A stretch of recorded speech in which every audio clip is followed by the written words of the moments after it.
transmigrated as a disabled protagonist. How should I continue the script? Chapter 35, The Saiki Brothers. Yakimaru once again felt a wave of dizziness and a sense of weightlessness, as if the ground beneath his feet was hollow, losing all sense of security. This is too hard for me. This world isn't kind to the blind at all. Just as he was burning with anxiety over losing Dororo, someone grabbed his hand first. His unsteady steps caused him to bump into a person beside him. A pure white flame was burning. The mind's eye sketched out the other's form, approaching a humanoid figure with flames that gave off the soft feeling of cotton candy. Not the kind packaged on supermarket shelves, but more like the fluffy threads spun from finely ground sugar by street vendors. Each thread formed into a delicate cotton candy, resembling pure white clouds, akin to a child untouched by darkness. This was his Dororo, the wise girl with an unclear appearance, who could always find him at any moment. An hour passed without trouble. How fortunate. I don't want to lose you again. Yakimaru was not in a grand hotel hall, but in a solitary guest room. He held Tezuka Osamu's unsteady body and fell sitting on the bed, both hands gripping the other's shoulders. There was no romantic atmosphere between them, just the meeting of two 14-year-olds, two young lives. In the midst of their wandering, they came to understand each other, and from then on, they could only lick their wounds like lonely wild beasts, becoming obedient puppets in the eyes of others. Yakimaru is back. Did you have fun in the future?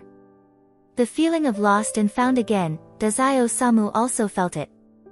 With a good-natured smile, he gently soothed the other's back.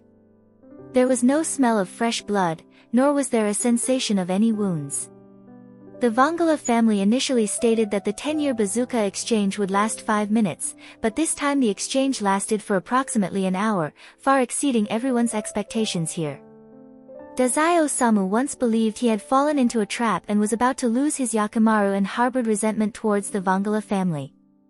He couldn't recall just how terrifying the thought that arose in him was at that moment, the desire to destroy the giant monster in others' eyes, making the Vongala taste the feeling of losing something important. That's right. The important thing is, Yakimaru is the only asset Tezuka Osamu possesses. How lucky. It's just 1 hour. Tezuka Osamu noticed that Yakimaru didn't seem pleased and couldn't help but say, looks like I didn't host you well, huh? Parallel worlds, 10 years later, he truly is the most useless of the useless. Not only making the puppet cry, but actually making the 24-year-old Yakimaru ask, are you my Dororo? When Tezuka Osamu heard that, he was stunned. Could Yakimaru possibly have a second Dororo? It's one thing not daring to hope for his own happiness, but putting his heart and soul into someone else is another. Yakimaru, you don't need to take this chance to cling on to me. Lying on the bed, Tezuka Osamu lifted Yakimaru's delicate artificial face, their bodies pressed close together. The human heart beat rhythmically, free of anxiety and tension. After letting down their guard, the two seemed like a painting of two curled-up figures. Through the gap in the curtain, a ray of sunlight shone in, and from their appearance, one could faintly see what they might look like when they grow older. One had long hair that floated, more ethereal and detached than a ghost, while the other looked like they were smiling, their eyes seemingly filled with bewilderment. Everyone wears a mask in life, not because they don't dare to take it off, but because they fear that their inner self is too ugly, which might cause the other person to despise them. In this moment alone, Tezuka Osamu felt the impulse to remove his mask. He thought to himself, perhaps he had been provoked by Yakimaru from 10 years later. He actually needs to guess. Remember. Tezuka Osamu tilted his head back, seriously saying to the person above him, I am your Dororo. He took Yakimaru's hand and wrote on the bed sheet in a script the other person would surely understand. Dororo. If he lives inside the other's heart, then let him be the simple Dororo, and not the complicated Tezuka Osamu. After all his courage to admit this was temporarily mustered up. How shameful it is, to become someone else's spiritual pillar, to deceive someone who cannot clearly see the world. He tells himself he'll stay by their side, naively forgetting how many things he's discarded in the past. In this world, Is there something worth enduring prolonged suffering to search for? Yakimaru, if you choose to exist, then don't cry. Let me see the beauty of life. Unconsciously, noon had arrived, and Tezuka Osamu and Yakimaru seemed to have forgotten what had happened earlier as they joined the Vongala family gathering. Lambo, as always, was afraid of Yakimaru and stayed near Sawada Tsunayoshi, unusually quiet. Sawada Tsunayoshi, however, was quite curious about Yakimaru but refrained from approaching due to Lambo's fear. Hibari Kyoya appeared at the end of the meal, carrying injuries. He had returned after a fight with Nakahara Chuya on Suribachi Street.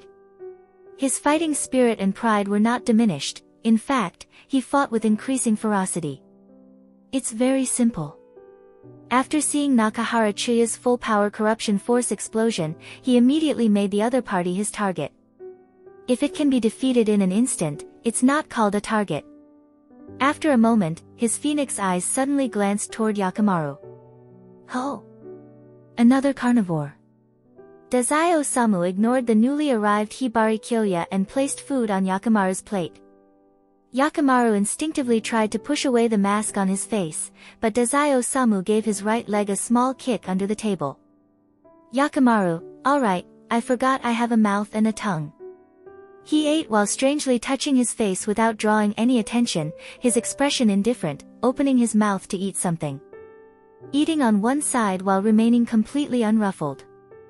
No sense of taste. Tezuka Osamu, with amusement, offered strange and rare foods to Yakimaru, anything on the menu that he wouldn't dare eat himself, he gave all of it to Yakimaru to try. Then, based on the number of bites Yakimaru took, he determined how tough it was to chew. Afterward, during a leisurely moment, Tezuka Osamu first had Ranking Futa gather 2 pieces of intelligence for Mori-san's request. Upon completing the task, he calmly made a third request. Futa-kun, the third ranking is a personal request of mine, it has nothing to do with the port mafia. Please tell me the method with the highest hope of fully restoring Yakimaru's body. In an instant, the Vongala family members turned their eyes toward Yakimaru. Restore his body. Sawada Tsunayoshi's face turned pale, that face. Reborn stopped his train of thought, not wanting him to confront the cruel reality too soon. His jet-black eyes gazed at Yakimaru, with a hint of admiration in them. This young man's body is incomplete. Futa, by helping to rank him, you're also saving him. Got it. Futa withdrew his gaze, innocently nodding, very supportive of using rankings to search for and help people. In the darkness, one always seeks the light, which is why he liked Tsunami so much. Plates of food, knives, forks, chopsticks, and various other items floated up. Sitting at the center of everyone, Futa raised the ranking book, communicating with the firm belief in the existence of the ranking stars. The sun shone outside, and there was no rain, as if even the heavens were supporting Futa in finding a new path for Yakimaru. Yakimaru's heart and eyes stared intently at the life flame of young Futa. This was the 3rd time. There was no way to describe the force dispersing. He reached out with his fingertips, touching the faint fragments of light floating toward him, merging into his body. There was nothing unusual, like a simple visual feast. The light orb entered his spiritual world from reality. So beautiful, like fireflies scattering in all directions.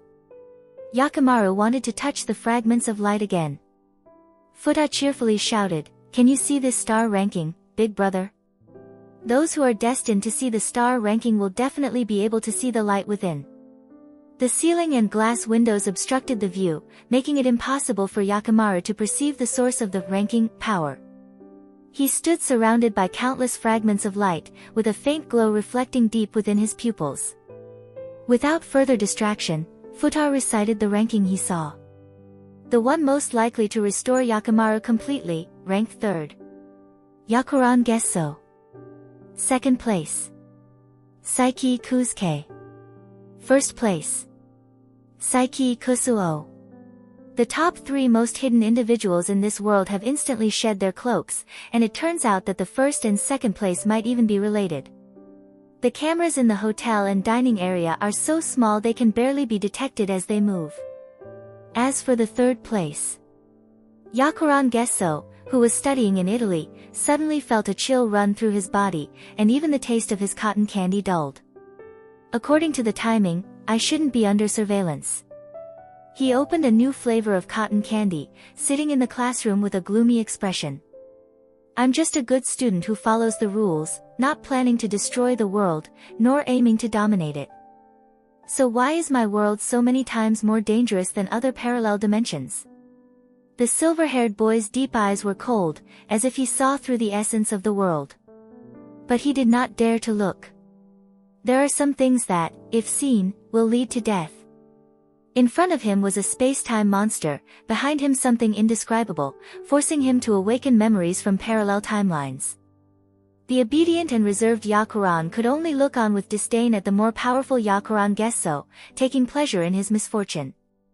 If you have the guts, come here and see who dies first, me or the hunting dogs that will tear you apart. Byakuran Gesso, no cotton candy in school. A piece of chalk struck him.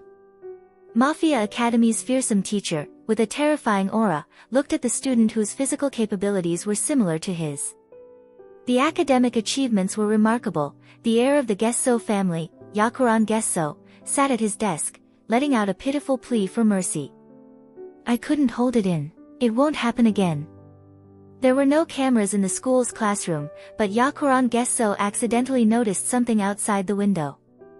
It looked exactly like a streetlight surveillance camera, pointed right at him.